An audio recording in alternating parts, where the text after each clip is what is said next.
क्या कहें, भगवान ने बेटियां बनाई ही क्यों, खबर नहीं।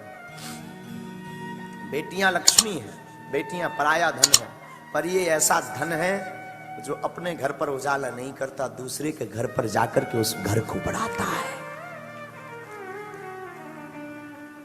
एक बिटिया हमसे पूछ रही थी, कनन बिटिया, महाराज अगर बिटिया धन है तो ये दान क्यों दिया जाता है, इस लक्ष्मी को घर से बाहर क्यों किया जाता है? बेटा ये ऐसा धन है, लक्ष्मी तो चंचल होती ही है एक तो, और दूसरा बेटी रूपी धन ये ऐसा धन है जो दान देने के लिए ही प्राप्त होता है, और ये धन उसी को प्राप्त होता है जिसका पिता दाता होता है। ये बेटियां साधारण गरीबों के घर में नहीं होती, दाता के घर में बेटियां होती हैं। जो बाप दाता हो, देने की सामर्थ्यता रखता हो, जो मां दाता हो, देने की सामर्थ्यता रखता हो, ऐसे घर में बेटियां होती हैं। और खुशनसीब होते हैं जिनके बेटियां होती हैं।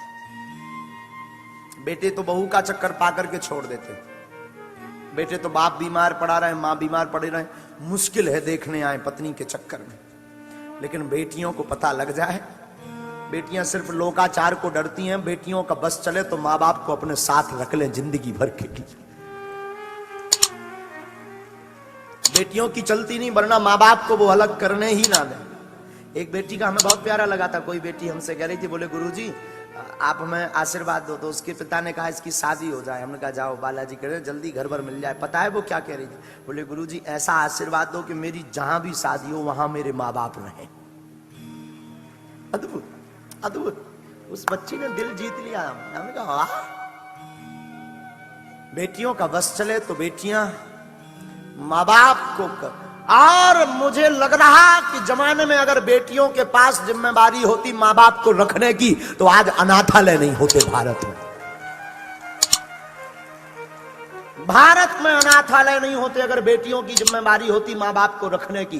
एक भी वृद्धाश्रम या एक भी अनाथालय नहीं होता। वृद्धाश्रम में माँ बाप नहीं होते, माँ बाप बेटियों के पास होते।